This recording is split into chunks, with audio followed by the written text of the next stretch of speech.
안녕하십니까. 의사집단행동 중수본 총괄관 전병왕입니다.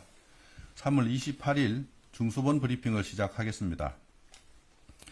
정부는 국민의 생명과 건강을 최우선으로 하고 있으며 중증, 응급 환자의 의료 이용 공백을 최소화하기 위해 역량을 집중하고 있습니다. 3월 27일 기준 상급 종합병원에 입원 환자는 일주일 전인 3월 20일과 비교해 1.6% 소폭 늘어났습니다. 3월 27일 기준 상급 종합병원 중환자실 입원 환자는 2,937명이고 상급 종합병원을 포함한 전체 종합병원의 중환자실 입원 환자는 7,126명으로 평시와 유사한 수준으로 계속 유지되고 있습니다. 응급의료기관도 비상진료체계를 유지하며 정상적으로 운영 중입니다. 전체 408개소 중 97%에 해당하는 395개소가 병상 축소 없이 지속 운영되고 있습니다. 3월 26일 중증 응급 환자 수는 지난주와 유사한 1,305명이며 중등증 이하 응급 환자는 2.6% 감소하여 중증 환자 중심 진료 체계를 유지하고 있습니다.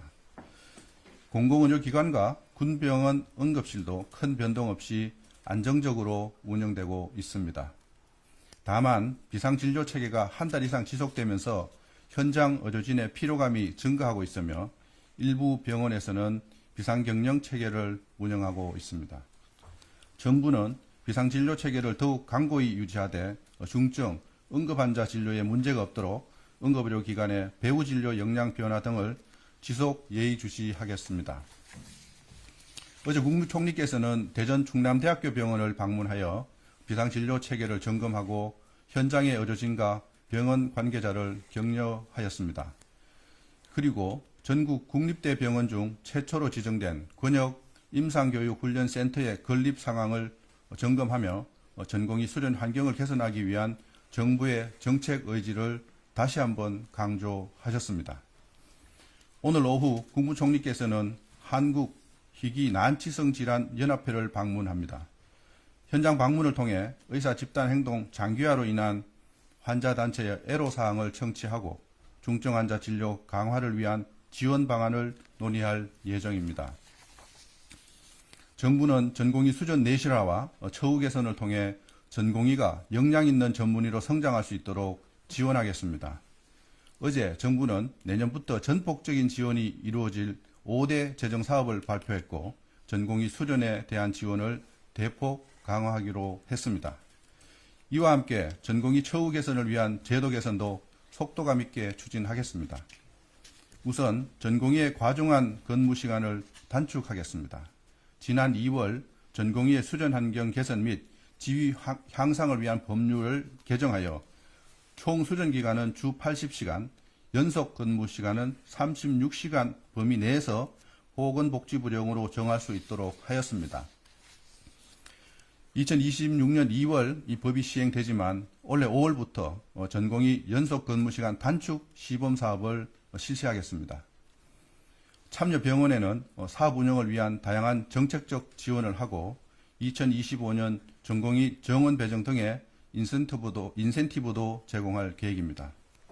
이를 통해 각 병원에서 추가 인력을 투입하고 전공의의 업무 부담을 완화하여 수련에 집중할 수 있도록 지원하겠습니다.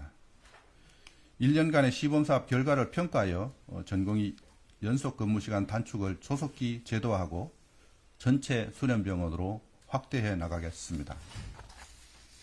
둘째, 전공의 수준 내실화를 위한 정책 기반을 강화하겠습니다.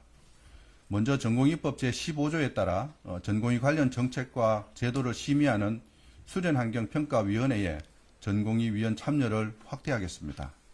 총 13명의 수련환경평가위원 중 현재 2명인 전공의 위원을 확대하기 위해 전공의법 시행령 개정을 추진하고 수련환경평가위원회 산하의 정책, 교육, 기관, 3개 분과의 평가위원회도 전공의 위원을 각각 1명씩 확대하여 전공의의 현장 경험과 창의적인 아이디어를 정책에 반영해 나가겠습니다.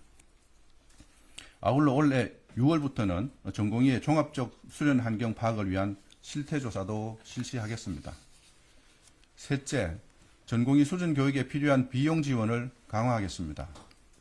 외과, 흉부외과 전공의에 이어 어제인 3월 27일부터는 소아청소년과 전공의에도 매월 100만 원씩의 수련 보조수당을 지급하고 있습니다. 앞으로 분만, 응급 등 다른 필수 의료 과목 전공의들까지 지원할 수 있도록 대상 범위를 확대하겠습니다. 또한 올해 11월 각 수련병원별 전공의 배정 시 지도 전문의 배치 운용 성과와 수련 환경 평가 결과를 연계하여 수련 환경 개선을 유도하겠습니다. 현재 8개 국립대 병원에만 지정된 권역 임상교육훈련센터는 2025년까지 10개 모든 국립대 병원으로 확대하여 모의실습 중심의 체계적인 임상교육 훈련을 지원하겠습니다. 오늘 중수본에서는 비상진료체계 내에서 암 환자가 제때 적절한 진료를 받을 수 있도록 진료협력체계 강화 방안을 논의하였습니다. 정부는 상급 종합병원과 종합병원 간 구축된 진료협력체계를 적극 활용하여 효과적인 암 환자 진료협력이 이루어질 수 있도록 지원하겠습니다. 이를 위해 지난 3월 19일 지정한 진료협력병원을 내일부터 100개소에서 50개소를 추가하여 150개소로 확대합니다. 이 중 암 적정성 평가 등급이 1, 2등급이고 암 진료 빈도수를 고려해 암 진료 역량이 높은 45개소는 암 진료 협력병원으로 운영합니다. 또한 상급 종합병원과 암 진료 협력병원 간 공유하는 진료 역량 정보에 암 수술, 항암 치료, 방사선 치료 가능 여부 등 암 분야 정보도 포함시켜 활용하도록 하였습니다. 현재 항암 치료는 상급 종합병원에서도 기존과 같이 이루어지고 있으나 암 치료 후 부작용에 대한 관리는 집 근처 종합병원에서 받을 수 있도록 체계를 갖출 필요가 있습니다. 이를 위해 상급 종합병원과 암진료 협력병원 간 연계를 강화하는 것입니다. 현재 상급 종합병원 내 암 환자 상담 창구 설치를 추진하고 있으며 설치가 완료된 병원에는 추가적인 인센티브도 제공할 계획입니다.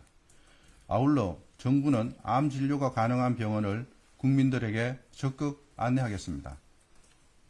4월 초 국립암센터에 상담 콜센터를 설치하여 병원별 진료 현황에 대한 안내 서비스를 제공하겠습니다. 또한 응급의료 포털 등을 활용하여 대장암, 위암, 유방암, 폐암 등 암 종류별 진료가 가능한 병원 정보와 치료 방법에 대한 정보를 제공하겠습니다. 아울러 암 환자분들이 불안해하시지 않도록 대한암협회 등에도 암진료병원 정보를 공유하여 환자들이 필요한 정보를 손쉽게 찾아볼 수 있도록 조치하겠습니다. 전공의 여러분께 말씀드립니다. 3월 안에 수련병원으로 복귀해 주시기 바랍니다.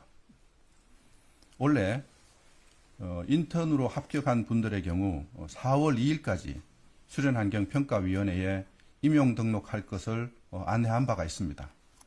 이 기간까지 임용 등록이 되지 못할 경우에 금년 상반기 인턴 수련은 불가능하게 됩니다. 그러면 9월부터 시작하는 하반기에 인턴 수련을 시작하거나 내년 3월에 인턴 수련을 시작해야 합니다. 더 늦기 전에 의료 현장으로 돌아와 환자의 곁을 지켜주시기 바랍니다. 의대 교수님께도 말씀드립니다. 조건 없이 형식에 구애받지 말고 대화의 자리로 나와주시기 바랍니다. 그리고 전공의들이 의료 현장으로 복귀할 수 있도록 힘을 모아주시기 바랍니다. 내년도 예산안과 의료개혁 4대 과제 이행 방안을 정부와 함께 논의하면서 보건의료 발전을 위한 작업에 전공의, 의대 교수님 등 의료계가 함께 동참해 주시기를 호소합니다. 생생한 현장 의견을 바탕으로 개선책을 제시해 주시기 바라며 정부는 적극적으로 검토하여 정책에 반영하겠습니다. 국민 여러분께 말씀드립니다.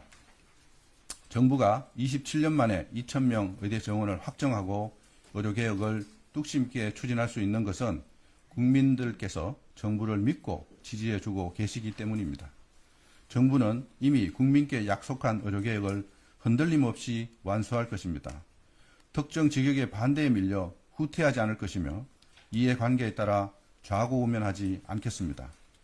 국민 여러분의 성숙한 시민의식만이 지금의 상황을 조속히 마무리하고 의료개혁을 승리로 이끌 원동력입니다. 정부가 의료개혁을 완수할 수 있도록 끝까지 지지와 성원을 부탁드립니다. 감사합니다.